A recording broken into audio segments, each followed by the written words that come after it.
Hello everyone. I think I'm live. Uh, I would just wait to hear from someone if you guys can hear me and also if you guys can see me. Then I'll start it properly.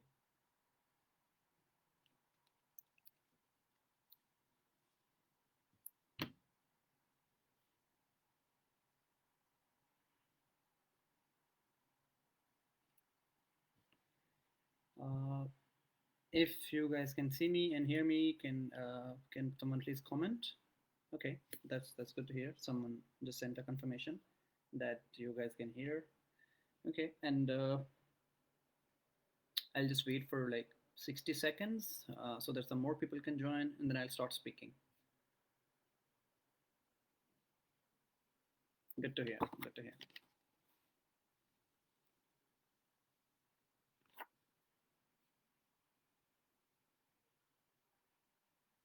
Okay. Yeah. Okay. Let's start it formally now. So, my name is Naman Ahmed. Hello, everyone. First, uh, I welcome all of you.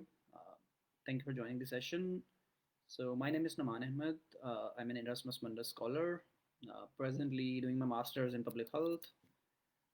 My track countries are United Kingdom and France. My second year is in the progress, and I'm currently in France. So that's my profile. Yeah, in field of studies, public health. So the sequence of the program, how what we'll be talking about is I have a list of things with me. So I'll be covering those about Erasmus Mundus. So first, I'll talk about what is Erasmus actually, like an overview of the program. Then who is it for? Like what kind of students and who should apply for this program? Uh, yeah, I'm explaining the topic. It's about Erasmus Mundus.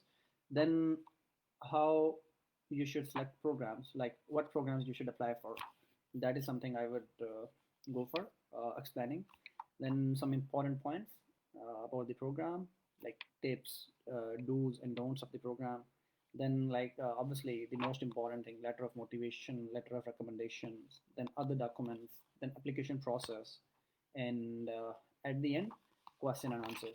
So, if you guys have any questions, if you want me to answer, yeah, if you want me to talk about something specific about the program, like if you have some specific questions, then please write that in the comment box and I will answer that in the end of the session. So the session will be like maybe 1 hour or something, and then at the end of the that, at the end of the session, then when we'll have some time, then I will answer all of your questions.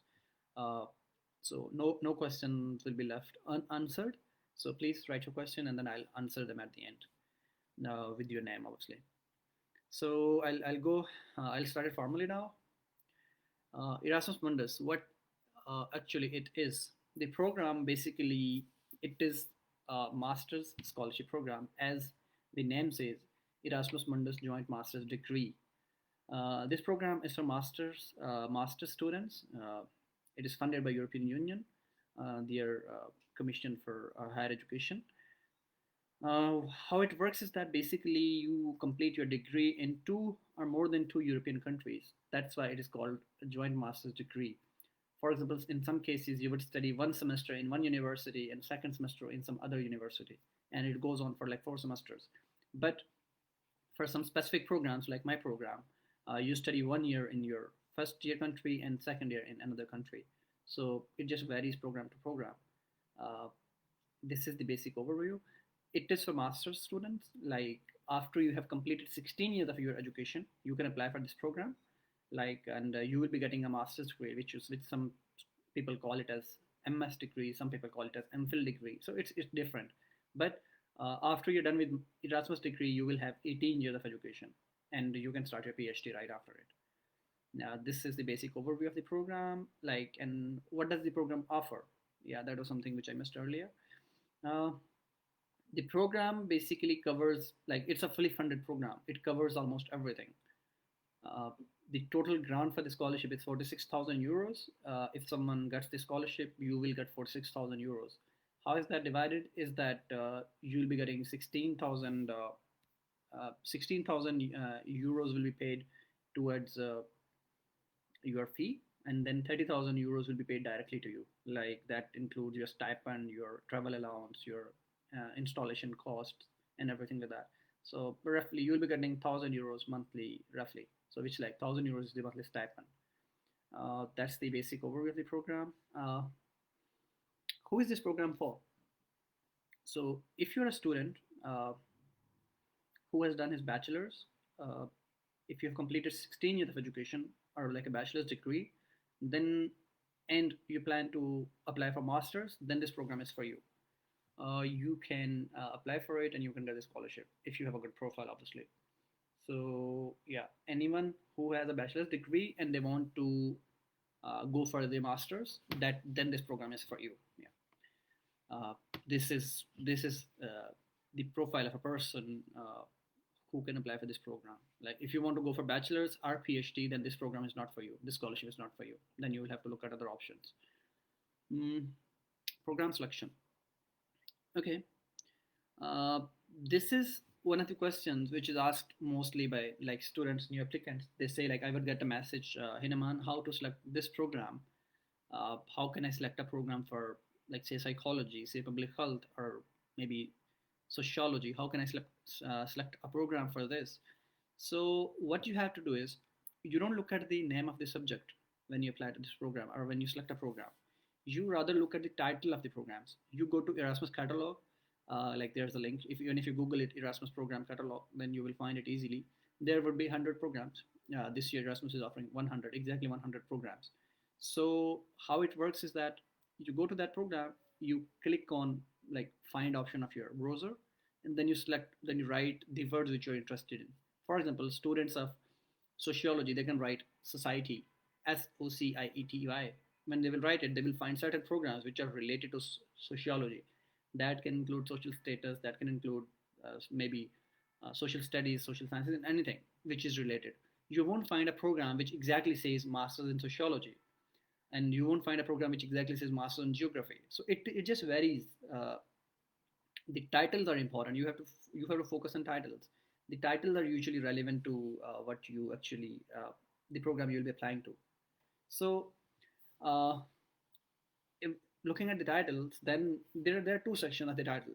On left side there is uh, a short form of the program name. Like my program is European Public Health. Its short form is called EPH. So if you click on that short form or abbreviation, that will take you to the main website of the program. But if you click on the large title of the website of the program, that just gives you basic information. So always click on abbreviation of the program. That gives you the detailed information. That's how you select a program. Other than that, the important aspects of selecting the programs are like you can uh, if if you're unable to find a program which is directly linked to your field of study. For example, this year Erasmus is not offering any scholarship or any program related to psychology. Previously there were two programs. One was work, organizational and personal psychology, and another one was uh, yeah, social psychology, some cross cultural and social psychology. So this year they're not offering any program to related to psychology. So if you can't find a program which is directly linked with your field of studies, look for something relevant. Maybe like I have a psychology background I'm studying public health, but similarly you can find programs which are of interest to you. Maybe mm, like from people from political science and IR background.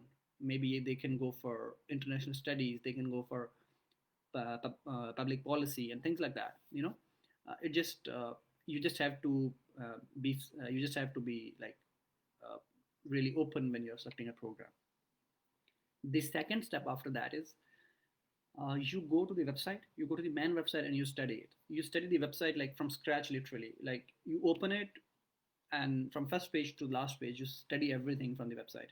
Because if you study the website, then you get answers to a lot of your questions. You really don't need to ask anything to anyone after that. Maybe you can get help for your motivation letter and other things, but you don't really need to ask like basic questions. Hey, what's the Ielts score required for this program or things like that. So yeah, that's another thing. I missed it actually. I could talk about Ielts as well. That is something which I have to. So that's a That's a thing which you have to focus on while you're applying to the program. Like study the website, get the basic information yourself. No one can spoon feed a student until unless you guys are friends, or if you have a close friend who is already selected for the program. So the best thing is to study the website and get the answers to questions. And then if there's something which you don't really understand, then you can maybe ask some of your friends. It's not bad to ask questions, but I'm just giving a basic thing which can help you avoid the basic questions. And yeah, so yeah, after you have studied the website, then what is the next step?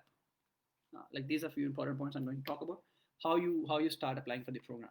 The next most important thing is mm, you start with your English proficiency, language proficiency. Yeah, and how that happens is you select a program. You have picked three programs. Okay, so yeah, under Erasmus, the important thing is that you can apply up to three programs. That's the maximum number. You can apply to one as well, you can apply to two as well, and you can apply to three as well. There's no requirement that you will which says that there's no requirement which says that you have to apply to minimum three or at least three. It's up to you. You can apply to one, you can apply to two, and you can apply to three. It's your call really. So this is something which you can look at. Why do students apply to three programs? Is that enhances their chance of making it to at least one of the programs. Like I personally was selected to two programs, but I went for the program which I was more interested in. So at the end of the day, if you get selected to more than one program uh, and then you make it, you can pick between the two. If not, then there's no harm in applying to more than one programs. That just gives you an experience of, you can say. So after you selected the programs, then the next thing is you need to focus on is your English language proficiency. How that works is that you start with booking your test date. If you don't have Ielts, okay, so Erasmus mainly asks for Ielts, but if someone has TOEFL already or any other English proficiency certificate, Erasmus accepts that too. For me personally, I had the TOEFL already. I did not appear for Ielts, so they accepted my TOEFL as well. So it really can work if you have it already. But if you don't have, and uh, then you have to appear in the test, then go for Ielts, because that's like it has Ielts has more acceptance. Not exactly a more acceptance, but it's like a more expected test for Erasmus. So uh, how you start preparing for that? First of all, book your date as early as possible. If you apply and you're thinking that okay, I will appear for test in 1 month from now, but you don't book the date, then it's really hard that you will actually appear, because uh, you don't have something going on exactly, and you might delay it. Okay, I will appear next week, I will appear next week, and you might lose the application date. So best thing when you start preparing for your Erasmus application, book your Ielts date as early as possible, because if you have something like, you can say that works as a sword on your head. Like you would say, hey, I have paid for this application, I have paid like 180 $200 for this test, then I don't want to waste this money, then I will actually uh, prepare for the test. So that is something. uh, Depending on who is applying, but someone who has a bachelor's degree already, I think 2 weeks is a decent amount of time for preparing for Ielts. I think even that's not needed, but depending on your obviously your English language skills. For me, it was less than 5 days literally. So uh, this varies. So after you have registered for your Ielts, then at least leave at least 1 month for your application program. Okay, so application cycle is usually around mid October to mid January. It's mid November already, so you're left with 2 months, around 2 months. Most of the programs start closing their applications in early January to mid January. So with few exceptions. So after your application is done, then like your IELTS test is done, then leave at least 1 month for preparing other materials, because you need time for mainly the recommendation letters. That's the most messy part of the application. I will explain that later. So after this, after you're done with your IELTS preparation and test, Then next thing is uh, I talked about application dates already. They start accepting applications by early, I think, mid October, sorry, as mentioned already, and they close the application by mid January. So prepare yourself accordingly. Still, there's a lot of time for the application. If you register for IELTS, you might get a date of you might want to get a date in late November to early December. Appear for your IELTS. Don't wait for its result. Just start preparing your other materials like motivation letter of recommendations, and things like that. And when you get it, or when you prepare that, you would get your IELTS results meanwhile, and then you actually submit the application in time. That is something I have already talked about IELTS. Then letter of motivation. Okay, this is the most important part of your application. So I would suggest you to listen to this part carefully. Mm, the thing about yeah, I'm getting questions. Anyone who is writing a question, I will answer all of your questions at the end of the session. No question will be missed. And so if you have anything, please write in the comment box. I'll answer your question at the end for sure with your names. That this person has asked this question. So answer is this. So no question will be missed. So you can write your questions. So letter of motivation. This is something I would say. mm, I consider it as, because why I'm talking about it like before other documents, because I think letter of motivation. Okay, can you speak a little up more? Can Is the problem with like if is there not aren't I can you hear can't you hear me properly? Like if my voice is not loud enough, then I can speak a little bit louder. If someone can confirm, please. If I'm clear, then I will continue. Because someone has commented that can you speak a little up more. Uh, I'll just wait first. I'll just wait to hear from someone because connection is going well. So if someone can confirm, please. So the thing is with letter of motivation. Okay, it's clear. Uh, the thing with letter of motivation is that this is one part of application, your letter of motivation, which is the most important part. Literally, I mean, this is my personal belief, but that is something which actually which makes or breaks your application. This sentence I use it very often because I always say it. This is something which makes or breaks your application. Like uh, one part which will actually help you get selected or get rejected. That's your letter of motivation. If your other application materials are like outstanding, but your letter of motivation is not good enough, you won't make it to this program. That's a must. But if your other application materials are like maybe something is missing, like some part is like not good enough, but if your my letter of motivation is outstanding, that can cover for that missing part. So this thing, the letter of motivation is the most important thing. So really work on that, like for most part of your application. Give it at least 10 days, 2 weeks or something like that. Write it, get it reviewed, make changes as suggested by previous students, like previous scholars. Then you can always reach students like who have already been selected. Ask them to review your essays, your motivation letter, and if they suggest you any changes, make those changes. Write it again. Keep on writing, making changes. Ask yourself, is this motivation letter good enough to get selected to this program? Okay, so this program has like maybe 20 uh, maybe like 20 positions from all over the world. If I'm applying to this program with this motivation letter, will they select me? If I was the examiner, if I had to select someone, will I select someone with this motivation letter? Ask yourself this question. And then if you think that your motivation letter is good enough, then submit. But for most part of the application, focus on your letter of motivation. That's the basic and most important, or what you can call as most fundamental part. That will help you get selected. So what should be included in the letter of motivation? Okay, so as I said, there are 100 programs under Erasmus, exactly 100. So if you go for one program that would have totally different motivation letter requirements as compared to the second program. For my program, European Public Health, there was a word limit of 600 words, and you had to talk about specific things in the motivation letter.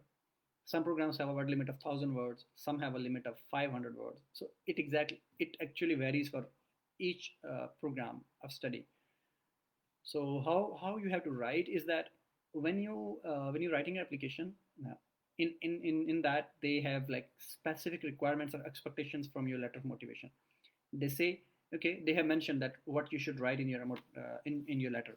So some letter would ask about you, like what your background was, then why you're applying to this program, what kind of value you will add to this program. Then another important part, okay, of how the Erasmus will benefit from your selection, like what kind of contribution you will make to this program. So these are a few aspects which you can cover, but this is not, obviously this list is not exhaustive. You will have to check your specific application requirements. Okay, so when you're done with your motivation letter, or when you have a basic structure in mind, write it as like, make it sound like a story.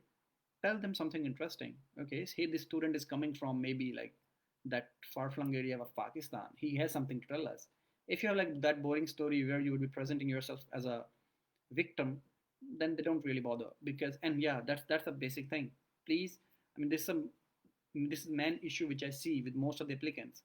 They present themselves as victims, like someone who did not have any opportunities in their life, and if they don't select them for this program, they will simply like, they will not live. It should not be like that. Don't make them pity you, like make them envy you. So like they should envy you, and like hey, this student has something to offer, he has something to tell. So don't behave like a victim. And that's like a personal suggestion. By victim, I mean, you should not be saying that I had unsupportive families, like who were against my education, but I stood up against all the odds, and I went and studied from my own. I did this, I did that. No, these, they don't really believe these stories anymore, at least, because these, I mean, almost every second applicant I see, they have been writing like this. Don't do that. Uh, be reasonable, be logical, and be honest as possible. Tell them your stories. Uh, Tell them what is interesting about you and why they should select you. So this is a suggestion, a recommendation I would tell. Okay, what other thing about letter of motivation? Yeah, don't exceed your word count. Like if they say 600, so keep it under 600. Ideally, I mean, 5-10 words won't make a difference going over 5-10 words, but keep it around that limit. And it should not be too short as well. Like for example, if they're asking for 1,000 words, you should not write like 500 words and then stop it. Then they would think this guy doesn't have to tell anything. So write accordingly. Uh, any other parts of letter of motivation? Yes, as I mentioned already, get it reviewed again and again, uh, and make changes accordingly. Uh, select uh, Select your reviewers, who can help you, who can review your letters in time, and then give you the feedback. So after letter of motivation, another important part of your application is your letter of recommendations. So I think most of the Erasmus programs need two letter of recommendations. One, like both academic would work ideally, uh, but they accept sometimes they accept the professional letters as well. Depending on your specific requirements of the program, you can always check it under your application details. So uh, for me, they required. Yeah, I'm just getting some comments. For me, they required like two academic letter of recommendations. They ask that get it written from your supervisor, your teacher, someone who has taught you and who knows you in an academic capacity, not a professional capacity. So that's an important part. If they're asking for academic letters, then get the academic recommendation letters. So two academic recommendation letters will always do. But if they are asking for like, if the requirement is three, then maybe two academic and one professional will do that. But always like make sure that it's always clear before proceeding and before submitting exactly. So what exactly needs to be written in letter of recommendation? Yeah, okay. People usually do well with their motivation letters, but they really lack in their letter of recommendations because motivation letters, I mean, there are a lot of guides about motivation letters, but not really about letter of recommendations. Usually, the samples or the essays or the letters which I usually get from students, they are very brief and very short. They're like literally 200, 300 words, and they have like similar kind of things written in their letters that this student is very good, they can add value to this program, they have like brilliant leadership skills, they have this and that. But that's not a good recommendation letter. Like if I would if I'm writing a recommendation letter for you and I say that this student A is having like he has exceptional leadership skills, then they would expect me to write why I'm saying that. If I'm saying that this student has exceptional academic or like maybe leadership skills, then I should have some example for that. I should have some reasoning behind that. So if your professor writes your recommendation letter, then you really need to ask them that please back your arguments or back your claims with logics and with proper examples. So yeah, that is something you really have to focus on. Who should write a letter of recommendation for you? uh, that matters. I think I would suggest you anyone who can write you the best letters. That's the person you should go to. Don't go for big names just for the sake of them if they cannot write you a good recommendation letter. So for example, if you're going to your head of department, that's a good thing, but only if he can write you a good letter. But if he would just write like 5 lines, 6 lines and then submit it, that's not good enough. uh, then you might want to go for some lecturer, some assistant professor, anyone who knows you the best, anyone who can write you the best letter of recommendation. Mm, I mean, it's ideal if you have someone who is like who they can Google about. For example, in my case, it was my head of department, uh, from whom I had the one letter of recommendation, and his name is like highly Googleable. If you write his name in Google, you can find a lot of details about him. He's pretty well known. But uh, if that is possible, that's a good thing. But if that's not possible, that's not any prerequisite or any requirement. You should not go for that. Just go for someone who can write you a good recommendation letter. Professional recommendation letters also work, but depends, really depends, who who you want to uh, who you want to write your letter of recommendation. Yeah, so select accordingly. uh, what should be included, what should be the length of recommendation letter? Okay. Recommendation letters, I would suggest them to make them longer. Like they should not be short, like half a page or something like that. For me, my recommendation letters were like, I think, 1.5 page. Like one recommendation letter was 1.5 page, and two made it like 3 pages in total. So write them as detailed as possible because your professor should write about you like this guy has something. They should give you proper examples. Like my recommendation letter said proper examples, why this student is good enough, what kind of things he has, why we think that he should be selected for this program. So please do accordingly. Don't just go for things like this student is good enough, this student has exceptional leadership skills and things like that. I mean, you can write that, but that's very cliche. You have to explain that with logics and with examples and with details like that. Yeah, that's your letter of recommendations. Then what else is required? Other documents. Yeah. Okay. So now comes the actual application cycle. I have mentioned the application dates, which usually work around mid-October to mid-January.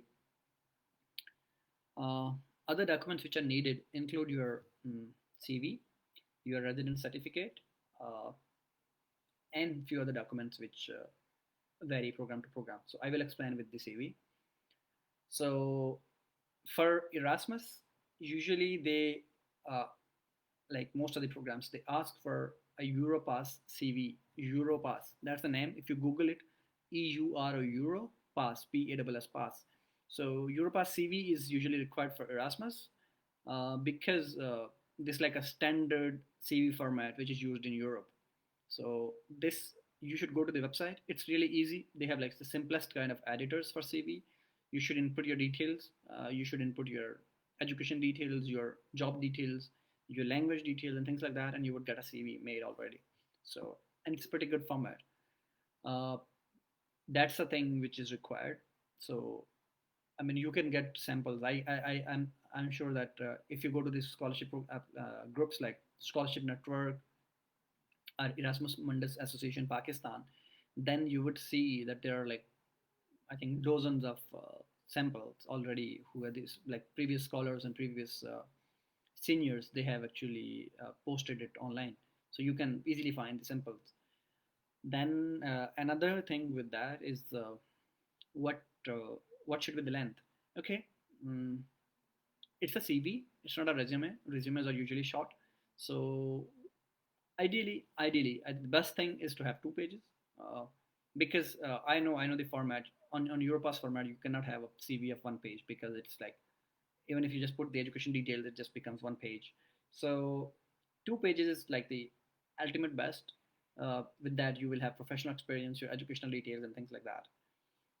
But if your CV is exceeding more than 2 pages, it's like going to more than 2 pages. That's really is not a problem. You can make it 3 pages as well, but don't exceed 3 pages at any cost. That's a tip, or you can say a suggestion. Personally, I mean, some people might think that it's ideal to have longer pages, but that's not really required. More than 3 pages is not really good. 2 pages is best. One page is short. 2 pages best or ideal, and 3 pages is okay. That's like long. More than 3 pages is not acceptable. Not acceptable as in like you should not do it. There is no requirement by Erasmus, but that's like ideal practice. So you should see the samples which are already online. Then maybe you can go for the application, like what you should write in, your education details. Okay, so inside your education details, uh, like you can talk about your select majors as well, your subjects you took. So details like that. It's not really is. Sorry, just 1 second. It's not really something which they ask you to do. Like there are no uh, requirements that what should be included in a CV. But obviously, the basic things: education, your job details, or your work experience, if you have any, your social work experience, and things like that. So after your CV, then what other documents are needed? Okay, so another important thing, like this is the document which students mostly ask about. This is your residence certificate, or you call as the proof of your residence in your home country. Like for example, students who are from Pakistan, what you can do is to get a residence certificate from your union council. So certificate should again, you can find samples in your Facebook groups. So the certificate says that this student has lived in Pakistan. He has not lived in Europe for like in past for more than 1 year in past so that is something they're looking for, students who don't have any experience of living in Europe for more than 1 month, for more than a year, I think. So something like that. But uh, you should really look for getting a letter from your union council ideally. Like for me, it was, I got it from like my local office. Union council means it varies like country to country. Some people call it a municipality office. For some countries, it might be your regional office. Anyone like your counselor or someone who can actually write a letter for you with your stamp on it, that this student has lived in this country, and it can be seen from their travel history, from their educational degrees or things like that, that they have not lived in Europe before. So if you went to Europe for like travel for a couple of months for tourism, that not really is a problem. And I remember some of the seniors previously, they got their residence certificate from your university as well, like from your university, from your department, that your department would write on your behalf that this student has been living in Pakistan or has been living in their home country and has not traveled to Europe. And this can be confirmed from their educational records because they were studying a degree and they were attending regular classes. But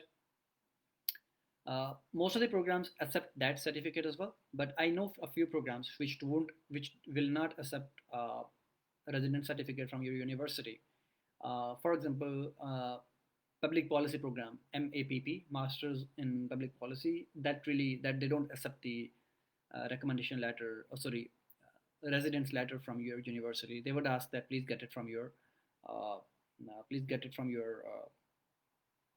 municipality or your union council. Yeah. So what are the other documents required? Uh, that's pretty much it, honestly. In the terms of documents, you can add your. Oh yeah, obviously you will have to add your educational certificates, your degrees, transcripts, like of your bachelor's mainly. You don't have to add any like your other than bachelor's. You don't have to add any programs. Like you don't need your matriculation certificate. You don't need your school certificates like or maybe like higher secondary school. You don't need your intermediate certificate if they don't ask for it specifically. Your bachelor's certificate and transcript should be more than enough.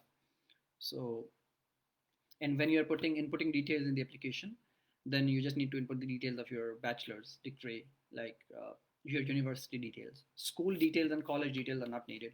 And yeah, college, this is a term which is used differently across different countries. Some countries use college term for their university. By university I mean like your bachelor's degree. You just need to input your degree detail, undergrad, not nothing before that. So that is something.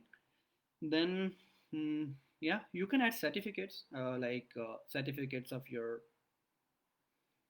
maybe your social work experience certificates, like your certificates, like if you have any internships, if you have professional work experience, certificates from them. Any kind of certificates will also help you, but that's not something which is required or which is not a prerequisite. So,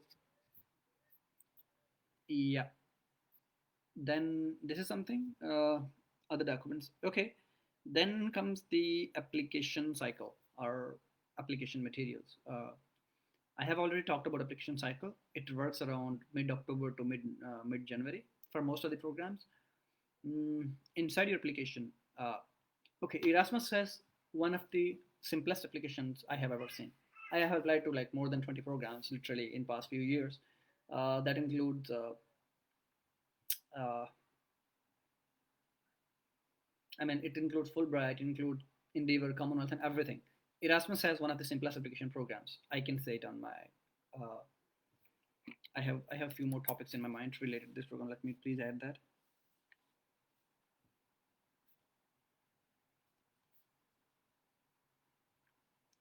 Yeah.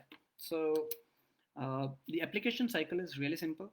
If you they just ask for your basic details, your personal biodata, then your university academics, your professional experience, and things like that. They don't ask you to write like 10 essays or things like that. They just ask for basics.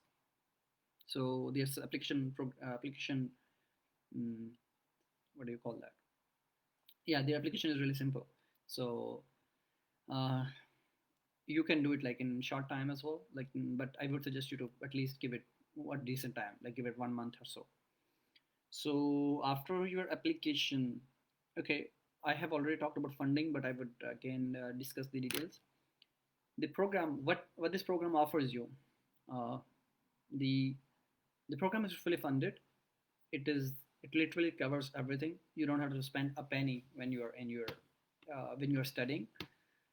But for some students, the stipend can be like it might not be a lot. They would think that there should be more stipend. For example, the program gives you 1,000 euros per month, and for some students it is not a lot because and depending on the country where you're living in Europe, it can be a lot or it can be short. So yeah, because for me, my first year city was Sheffield in United Kingdom. Sheffield was like really cheap. I could like easily survive within 700 euros. For me, like rent was 400 and other expenses were not more than 300. So yeah, in fact, I could save from that. But right now I'm in Paris and it's hell expensive. You know about it. Uh, my half of my stipend goes in my accommodation. So but like and food is really expensive here, so it can be difficult to survive in your scholarship amount in some major cities. but it is manageable. It's not impossible.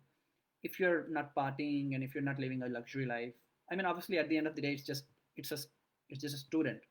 So you're living a student life. So 1,000 euros is a decent amount of for that. Just going to survive, so it's okay enough. And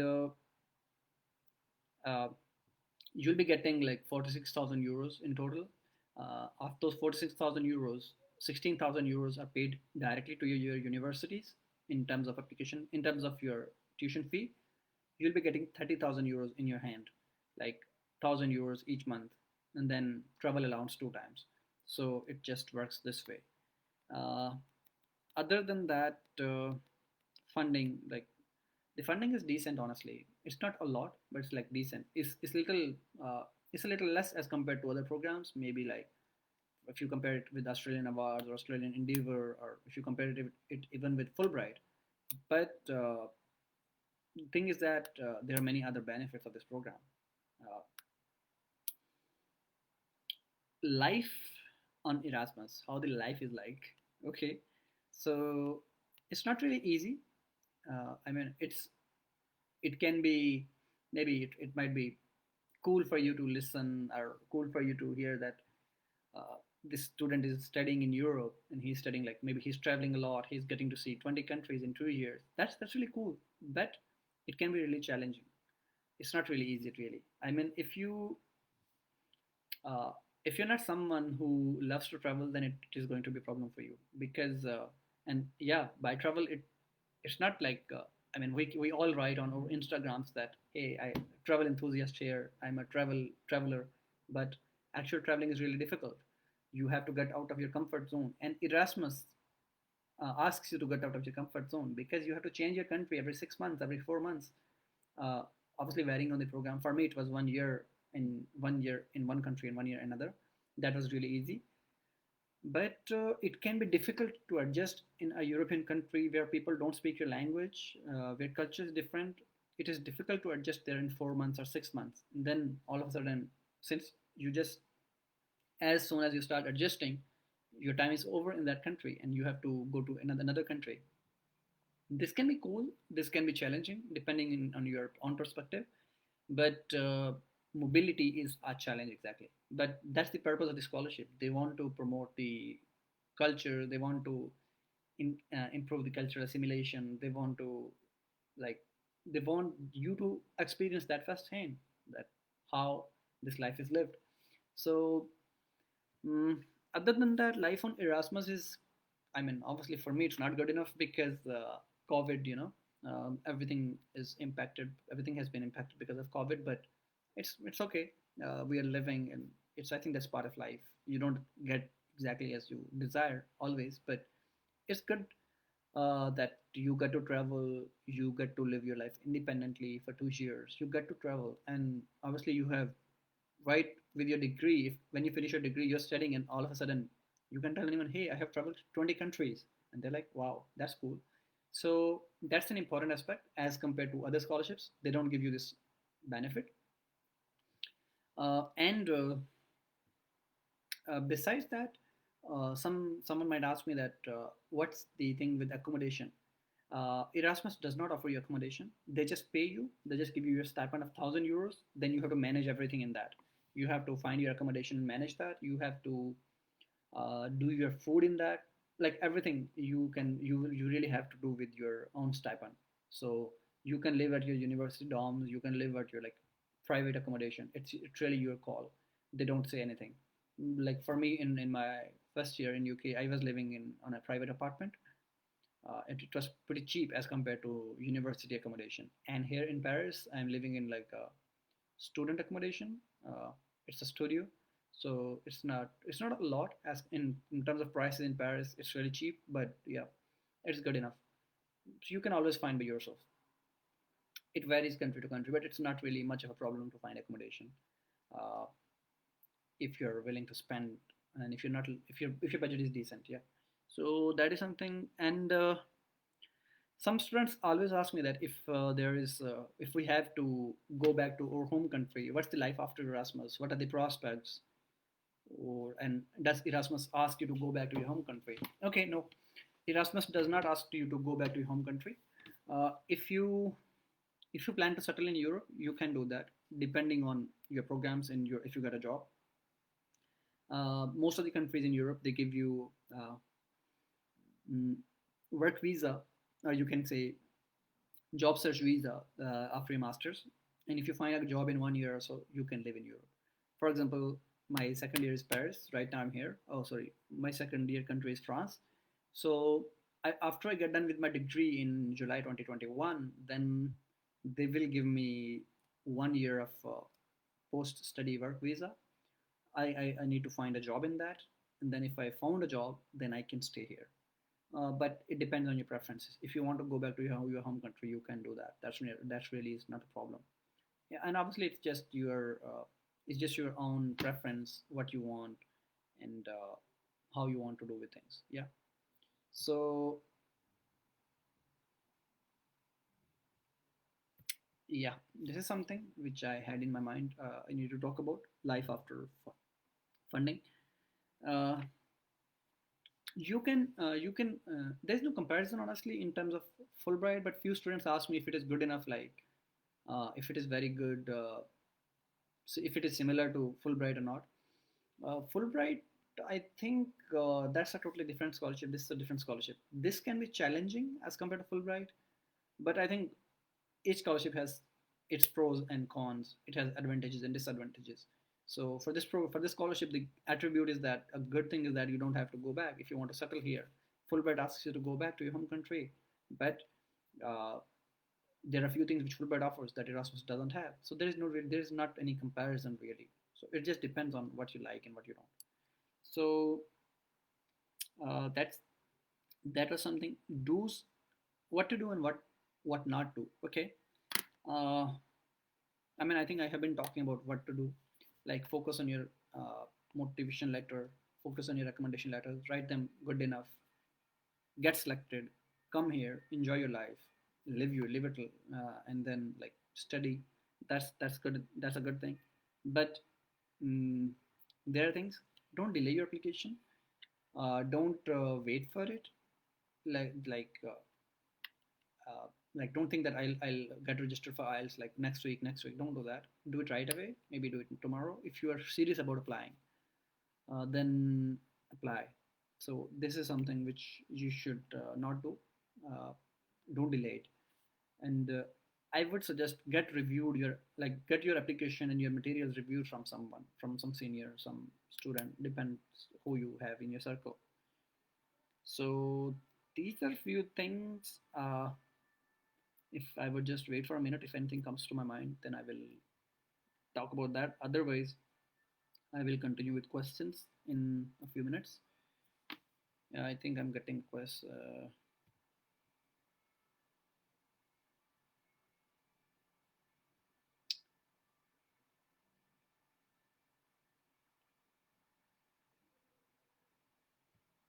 Okay.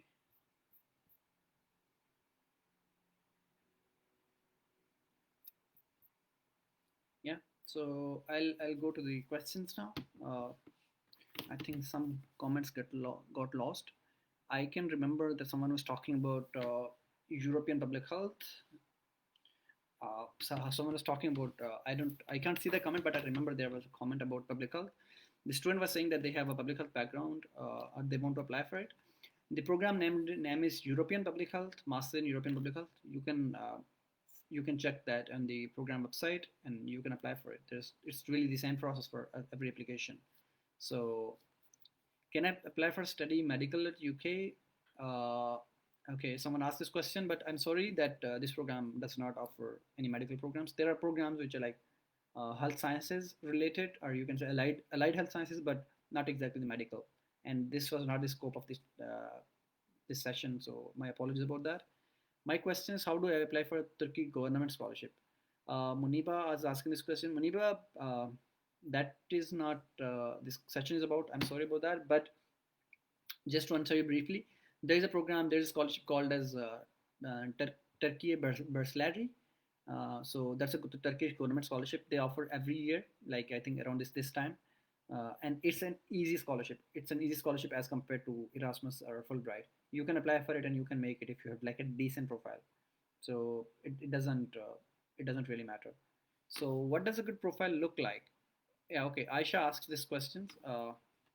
Actually, I'm losing comments. I don't know why. Good profile. Okay, so what a good profile looks like? Mm, yeah, I think I missed that question. I mean that was a really important point. Thank you for reminding me. Uh, okay, so a good profile is someone wrote that question. A good profile.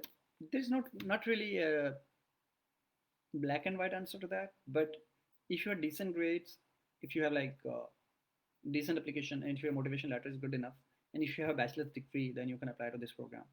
Uh, it really varies program to program that what's a good profile, but if you're a decent CGPA and uh, then if you're decent experience like social work and things like that, and you can apply.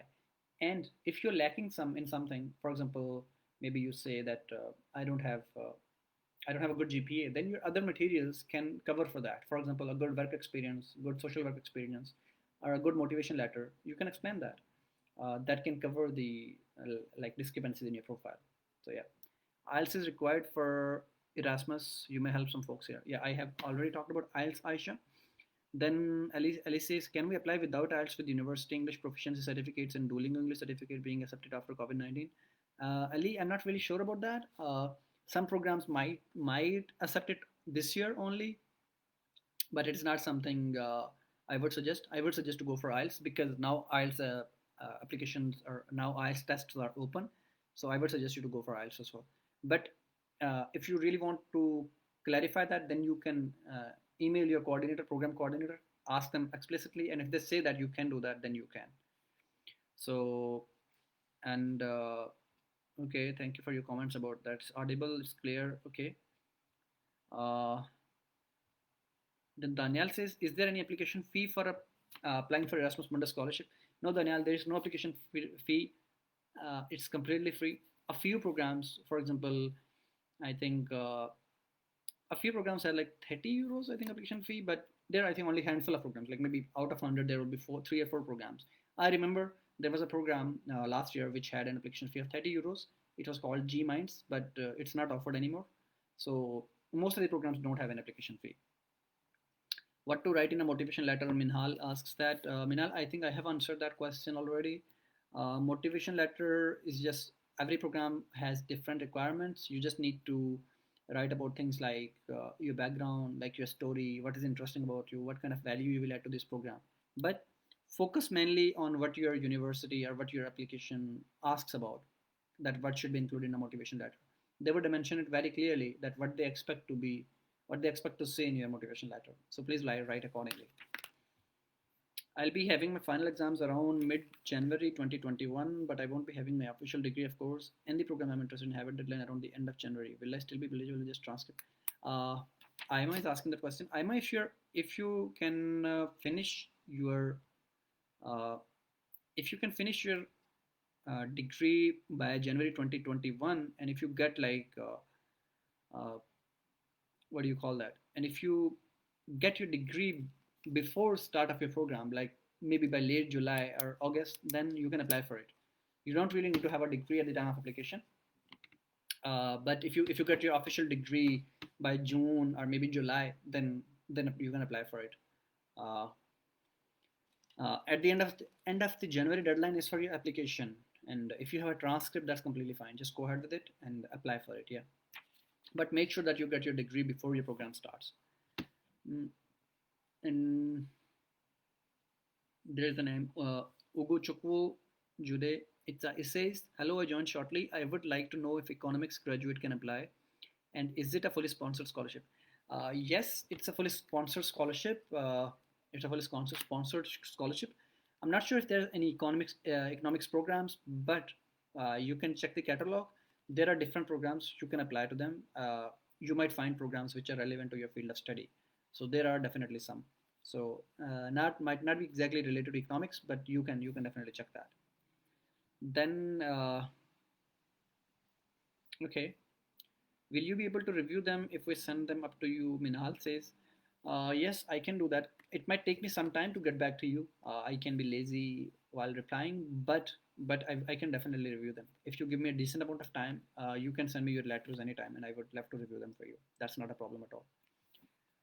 Arshia says, can we use the same letter of motivation and letter of recommendation we used last year?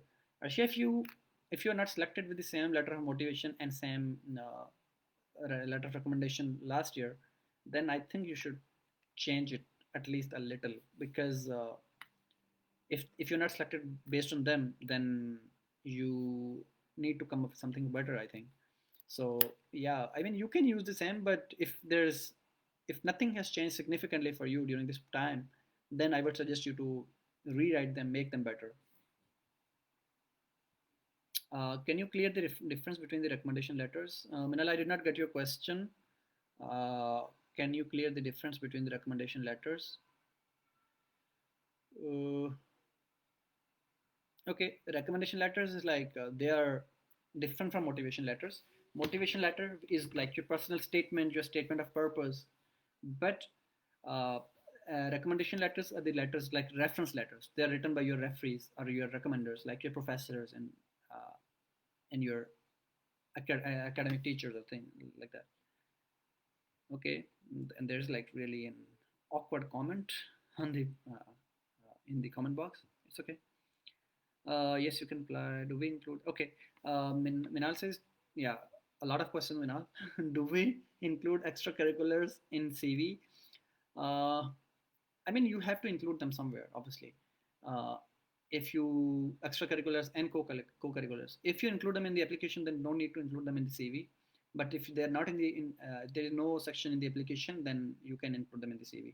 But not a lot of details. Just keep them under 3 pages. Keep it under 3 pages, and if you have space, then you can obviously include them. Yeah. Thank you, Ellie, for highlighting it and responding to that person. Does a domicile certificate work? Myra asks. No, Myra. Domicile certificate does not work as a resident certificate, because domicile certificate just tells about your background and your country, but it does not prove that you have not traveled to any European country. So you have to get a resident certificate. But it is really easy. You could just go to, even if you ask your father in Pakistan, if you ask your father that I need the letter from Union Consul, he would certainly know someone over there, and they would just get you a letter in no time. It just takes less than an hour or maybe a day. TOEFL or IELTS requirements. Okay, Amir, I have talked about that, but just to give you a basic overview, uh, TOEFL or IELTS, they stay there. Uh, a good score, I mean, there's no good score like that. Like every program has different requirements, but to be on safe side, try to get at least 6.5. Try to get at least 6.5, because anything above that is obviously good enough. So, but anything lesser than 6.5 is usually that can be a little bit problematic. So yeah, it's just go with that. How can I prove the residency for the application? Rebecca, I have since I mentioned, you can. There's no like you don't have to prove the residency for the application. You just need to prove that you don't have any prior experience of living in the Europe for at least 12 months. So with that, you can go to your municipality office, your local government office, and ask a letter from them. You can show them your passport, and they would write a letter on your behalf telling that this person has stayed in their home country and they have not traveled to Europe. So then, how can we earn or get a letter of recommendation, sir? Uh, Leon, for that, you need to go to your academic supervisor, your professor, or whoever you're asking to write a letter for you. You need to go to them, and then you tell them that I'm in. You can ask them that if they're ready to write a letter for you. If they are, then just uh, you can input their details in the application. They will get an email, or it depends. Recommendation submission of recommendation letter varies for each program. So they would get an email, or they would write a letter and give it to you, and then you can upload it. So yeah, this is the program. This is the step for that. Do you have any tips for Asian students to know more on how to get a scholarship to Europe for master's degree? Leon, mainly I am from Asia as well, so most of the times, and the audience is mostly from Asia. So it's the anything I have talked about, it applies to everyone. So yeah, if you apply for this the scholarship, they don't, it doesn't matter if you're Asian or from where you are, you can get the scholarship if your application is good enough. So then I'm okay writing my capstone paper. Okay, good luck with your paper. uh, I'll save the video to watch it later. Okay, sure, feel free about that. For what you're telling about, Rihanna, I'm talking about Erasmus Mundus scholarship program, which is a master's scholarship in Europe. Okay, so someone says you can apply if your university has an agreement with the host university. I think if I don't know what is the context of this comment, but I cannot really say anything about that. Is it necessary to have degree in hand at the time of application? Amir, it's a good thing if you have the degree, but it's not necessary. You really need to have a degree before you start your program. So you can apply to the program if your application is in if your degree is in process or uh, you are still studying. For example, I have a senior from my university. He applied to the program while I think he was in seventh semester. He got the scholarship. He completed his degree after it, and then he went to Europe. He completed his degree, and now he's in Pakistan. So you need to complete your degree before the start of your Erasmus masters. But yeah, you can apply with your result waiting. So they basically accept on the basis of 2 semesters. Since most of us apply in the beginning of our last year, the final GPA doesn't matter. Fatima, I did not get your question because which 2 semesters you are saying? No, they basically accept on the basis of 6 semesters. Like if you have like result of your 3 years and your final year is in progress, you can apply to the program. And yeah, and you're right. We most of us apply in the beginning of our last year. The final GPA, I mean, they would see that if your GPA is good enough for 3 years, then obviously they would assume that fourth year will also be good enough. So they would consider what you have at the time of application. So you can apply with your result waiting. Uh, okay, so Lauren, that's an interesting question. How are you finding the concentration you choose in public health? Is it difficult? Uh, my concentration is environmental and occupational health in public health program. It's not difficult, but it's little. The French education system is different from other English speaking countries and from UK, so it's a little bit challenging. But yeah, I'm finding it interesting. And one thing which I think I forgot to mention was that yeah, there are every program has certain tracks, certain pathways. So when you apply to a program, you will have to pick a specific pathway. Like for example, for my program, there were like 4 or 5 pathways which like included health leadership, health promotion, environmental health, and things like that. I picked one of them. So for your first year is your like basic. Everyone studies the same things, basics. But your second year is usually your specialization or the track which you pick. So it usually goes this way. Uh, okay, yeah, and someone says ask your program coordinator for this. Yeah, this person is right. Is this about LLM? Salahuddin? No, it's not about LLM. It's about master scholarships related to any field. You might be able to find some law related programs. Does TOEFL ITP work as an English proficiency certificate for this program? Eman, I don't know what. Are you talking about TOEFL IBT? I don't think I don't. I'm not aware of anything as TOEFL ITP. Let me just Google that. TOEFL ITP. Okay, so it's institutional testing program. Okay, I'm not really sure about that. I think they require at least TOEFL IBT, internet based. So you can ask your program coordinator about that.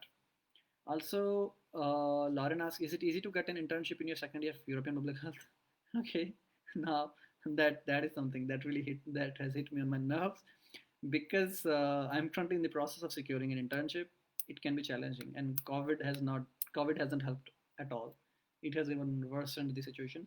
It's not difficult. It's not impossible to get an internship. You can get that because everyone in our previous years, like previous students, they got the internship, so everyone gets that at the end, but it can be a little bit difficult. Ananya says please tell us about English proficiency test under this program. Ananya, I have explained it already. You can watch the session later to get the details. But just to give you a basic overview, you need IELTS, like IELTS or TOEFL for it, and there's a program. Sorry, required score varies for each program, so you can check the specific program which you're applying to. What band of IELTS do we need? Minhal, I think I have answered that question. Uh, you can mm, watch the session later again to get your answer for that. But anything around 6.5 and anything above 6.5 is really good. Paper-based IELTS or computer-based? Paper-based IELTS or computer-based? I don't know if there is anything as that. There's, I think, only one IELTS. But whatever it is, IELTS Academic. There are two IELTS, IELTS Academic and IELTS General. You have to go for IELTS Academic. How can I contact with program coordinator? For that, if you go to your program website, there are like two parts of your when you see the program catalog, there is like one thing is a short form of the program name. When you click on the abbreviation, that takes you to the program website. On that website, you can get the contact details of your program coordinator and anyone. So go to catalog and select the program. Yeah. And this Sarvan, thank you for putting that information.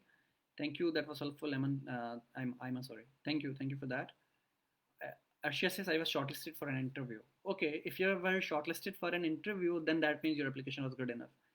Maybe tweak that a little bit, your letter of recommendation and your motivation letter. Make a little bit of changes because things change in 1 year. So you can write a little bit more, make a bit of changes, maybe like 10%, 20%, and then apply for it. Maybe, and obviously, when you put your application together, when you submit your application or fill that application, please make sure that you show at least something for this 1 year. Like you applied last year and you're applying again, so you need to tell them what you did in this 1 year. Maybe you really need to tell them, okay, my profile has changed significantly in past 1 year, so maybe add anything for that as well. So, and good luck with your interview, and good luck with your application this time. Is there any law program in this scholarship? Salahuddin, I would check that on your behalf. Just give me 1 second. Yeah, I would check that right away. Just a second. Not that I remember. Okay, so yeah, there is a program in Masters in Law and Economics, and there is another program on International Law of Global Security, Peace and Development. Yeah, these are the programs related to law. And please share your profile so that we can contact you. Ali Hassan, my profile is, you can see my name in the description box of this session. My name is Naman Ahmad, Naman, Naman Ahmad, Ahmad. You can see that, you can see my name in the description of this session. Yeah. Then Wafa says, appreciated, thank you Wafa. Ima says, can you tell us about your CGPA? I have 3.441. Should I be hopeful about getting a chance in Erasmus? Ima, my CGPA was good. It was a preferred CGPA.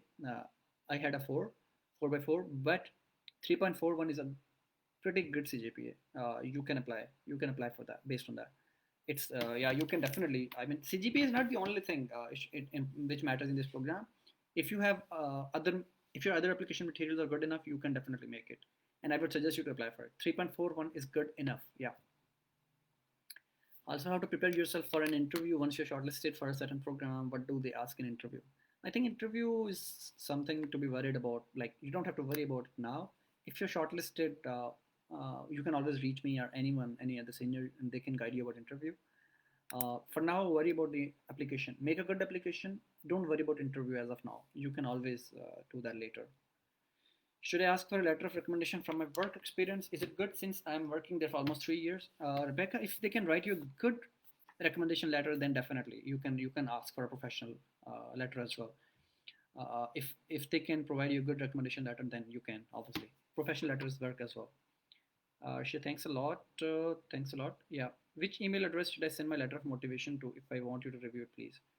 You can check my Facebook profile and you can drop me a message there, and I would, Lauren, I would definitely respond you there. Yeah. And Fatima says, thank you. Yeah, thank you for your information. Okay. Abdasan says, what do you think, which point is most important to them for selecting individual? I think this is something which I cannot stress enough. One thing which is most important is the letter of motivation. If the student has a good letter of motivation, uh, then your chances are high because that is what makes you or breaks you. So, mm, right, focus on that. Right, like what do you call that? What do you call? Write a good letter of motivation, and obviously fill a good application. So this is something which will help you. What do we need to write in recommendation letter? Umair, I have answered that question. You need to get back to, I mean, you need to watch the session later to get the answer for that. I have talked about in detail. But to give you an overview, it has to be about your experience. It has to be like why the student is good enough, why he should be selected with specific examples from your professor. Thank you, Lauren. Yeah, I think that was the last comment, but I remember there were a few more comments which were like we just disappeared. I would see if I can find them again. So, and if meanwhile I'm also waiting. If someone has any other questions, you can write that. I would love to answer. So not set. Yeah, there is someone. Thank you, Vinal. Mm, restricted comment.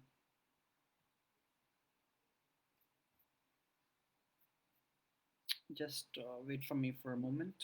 I'm just waiting for a few more minutes so that if any other questions come up, then I would answer them. Uh, but I'm just discussion.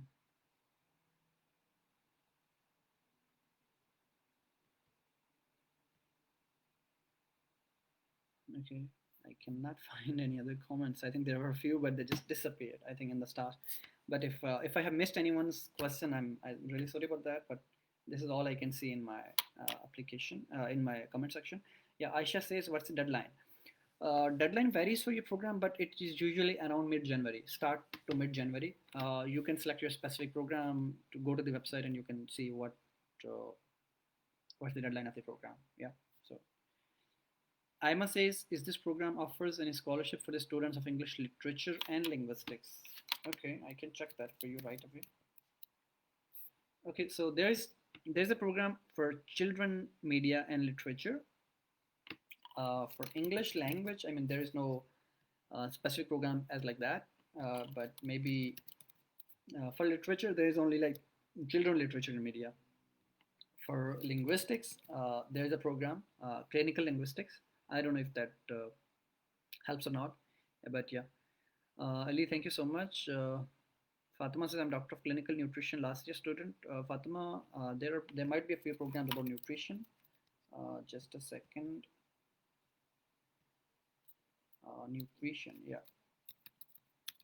There are a few programs about food related, which is like agriculture, food, and environmental policy analysis is one program. Then there is a program in food innovation and product design. Then there is another program in food identity. Then yeah, these are a few programs which you can apply to. I think not something related to nutrition. I can see. What is good motivation letter for you? I want to get a point. Uh, I think that has already been explained.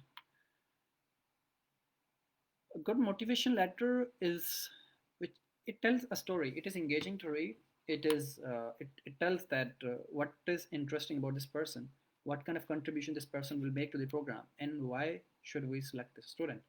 So that's a good motivation letter. It has to have something interesting. Yeah, it should be readable. Yeah. Mm, will you please tell me any internship fully funded related to my field? Fatima, I'm sorry, this scholarship is not related to fund internships. This is for masters. So I have, if you want to go for masters, then you can watch the session later and you will find answers to your questions. Do online courses and internships help to strengthen the profile? Yes, they definitely do.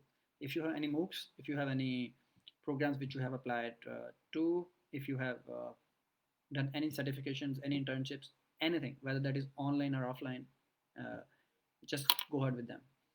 You can they would strengthen your profile. Anything which you have good enough, I mean, just go for, just put it.